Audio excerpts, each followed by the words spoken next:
Hello and welcome to Gaming Gain. My name is Muzz and welcome to my review of The Unbearable Weight of Massive Talent, which was a film I was really excited to see, purely based on Nic Cage. Nic Cage hasn't had a release like this in a long time where it's actually been out in the cinema, getting a lot of advertising. So he was the reason I wanted to go see it. And before we go any more, this will be a full review. There will be many a spoiler, so if you want to go see the film, go see it and then come back to this video. That would be much appreciated. So we're going to start talking about the movie in 3, 2, 1. Let's get into it. So Nic Cage is playing himself. He is playing a kind of exaggerated version of himself. He's down and out. He's a deadbeat father to his daughter. Well, that's not really true because he is trying with her, but it's in the wrong kind of way. He's not really listening to her. He is trying to force his likes and what he wants her to be onto her rather than listening to her and actually hearing what she wants to watch. Movies is the big thing that kind of comes out of it. He makes her watch like old 100-year-old movies, and which she doesn't want to do. He's also going through a divorce. He is not getting the movie roles that he wants. He is very much starting to become separate from that Hollywood life that he had known years ago, where he was probably a leading man for a lot of films. So he's also in debt, which is a big part of the movie. He gets drunk, he embarrasses his daughter at her birthday. All this leads to him getting an offer of £1 million to go to this guy's birthday party in Mallorca. Lovely place, Mallorca. You should go if you haven't been.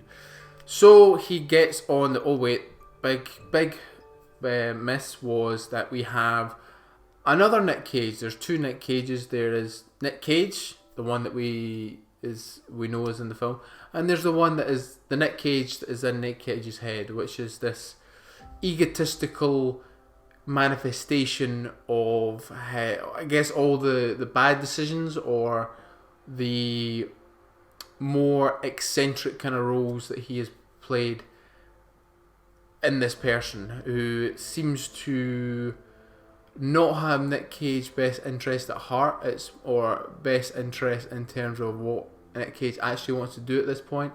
I think he wants to, spend more time with his family, but this version of Nic Cage in his head wants to keep working because he is a movie star. He's not just an actor. He is a movie star. He's a Hollywood Walk of Fame, and he only appears a couple times more in the movie, but they're very strange scenes. They're a little bit out of place in this film, but that it wouldn't be a Nic Cage film if you didn't have a bit of weirdness in it. So we go to Mallorca. Nic Cage gets on the plane. He's met there by... Turns out that the guy Harry is a bad person, and so the FBI, government agency, I don't really know what they are, and they kind of figure out that Nic Cage is going to Javi's house, and they try to recruit him later, but before that, we get to Javi's house, and it's a bit awkward.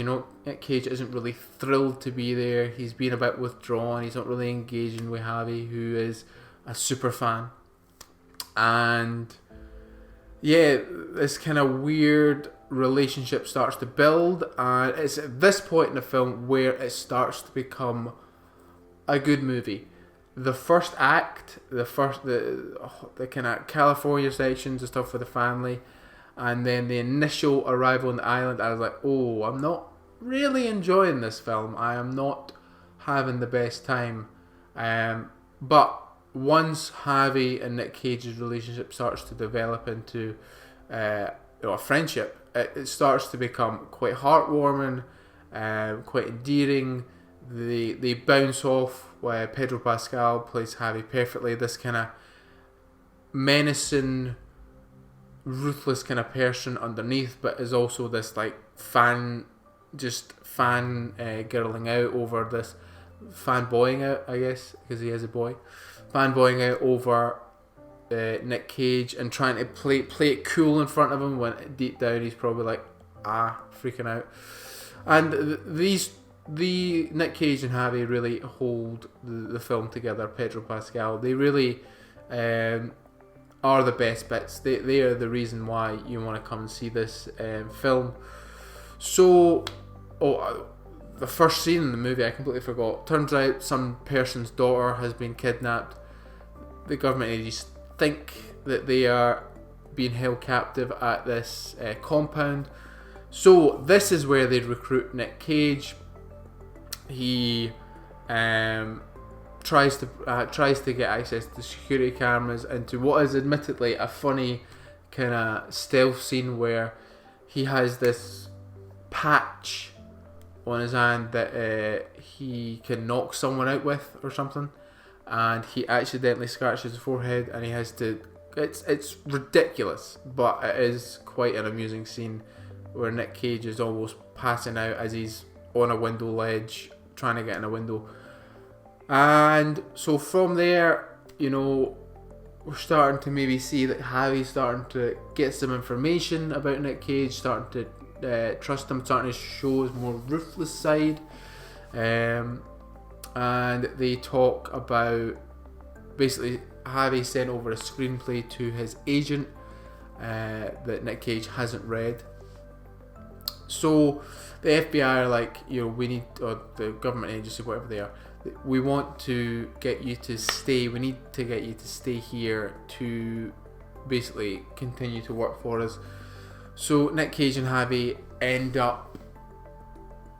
Nic Cage announces at the birthday party that he is going to stay and make a film with Harvey, and this kind of leads them through this where they're getting a high and they're talking about it.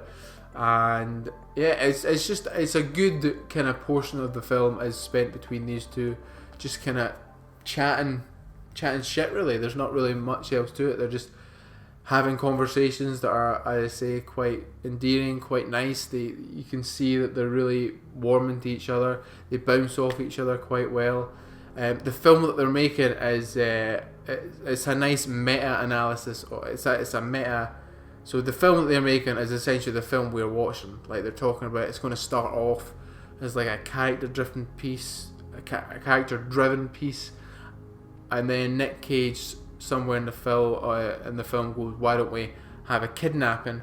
And lo and behold, that's what we get at the end with Nic Cage's daughter getting kidnapped. But we're getting ahead of ourselves. So once Nic Cage suggests the kidnapping, Harvey actually brings out his Nic Cage's ex-wife, current wife, I think they're going through the divorce, I don't know, and the daughter, to kind of hash some things out. And it's quite a funny little interaction where Nic Cage is kind of groveling at their feet and everyone's like, "Oh, we expected better than that." So basically we find out, which this was, I like this was it was a little twist. It's not anything that's true dramatic, but basically we realise that Harvey isn't actually the ruthless gang leader that he's portrayed in the trailers and that. It's actually his cousin, which I like, because I was like, oh, we're not having to go through this whole I don't want to kill you, but I have to kill you kind of deal, which they do, but they're going to actually get together and team up, which was good. So it turns out it's Harvey's cousin who is the mastermind behind the whole criminal operation.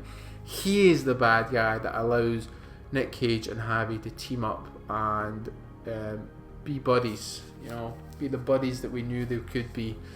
Nic Cage's daughter gets kidnapped, as I mentioned, along with, we've still got it's like a government official's daughter to make them drop out of an election, and they end up in one of the probably the funniest scene is when Nic Cage gets all up dressed up in makeup and pretends to be another crime boss, and this Italian crime boss, and it is quite funny.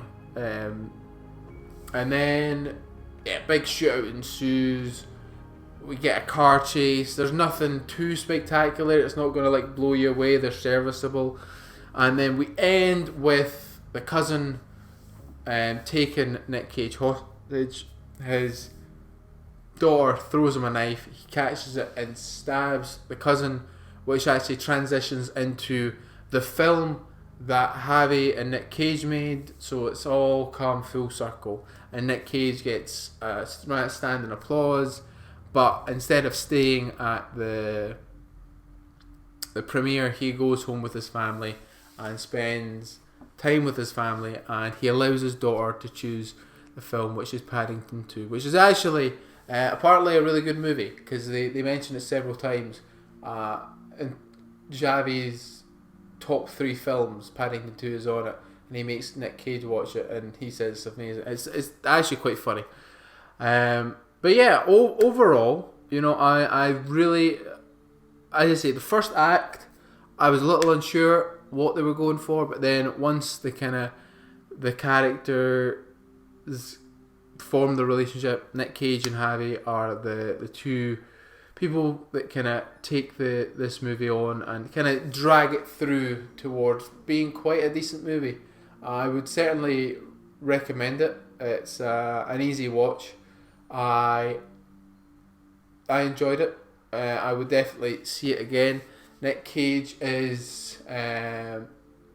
goes through an arc. Certainly goes through an arc in this where he's, you know, quite an arrogant, you know, self-fulfilling kind of person. And at the start of the movie, by the end, he is, you know, back on top, but he's making time for his family. He's looking out for other people. And he wants other people to get the credit. And this kind of manifestation of the ego that he has is gone. Or I think it's gone, I'm not sure. So yeah, that is my thoughts on The Unbearable Weight of Massive Talent. And yeah, I really enjoyed it. So what did you think about the movie? Did you enjoy it? Have you seen it? Are you going to see it? What's your favourite Nic Cage film? Let's talk about that. Oh, I'm not going to mention that because that would require quite a lot of thinking. So I will maybe think on that and get back to you on that. But certainly Nic Cage, he is beloved for a reason. Just because he is a really good actor when he wants to be. But even when he's not at his best, he's still probably the most memorable actor on screen. Steals the scene each time. So, with all that said, all that's left to say is any thoughts, comments, general hostile remarks, leave them below. Thank you very much. Bye bye.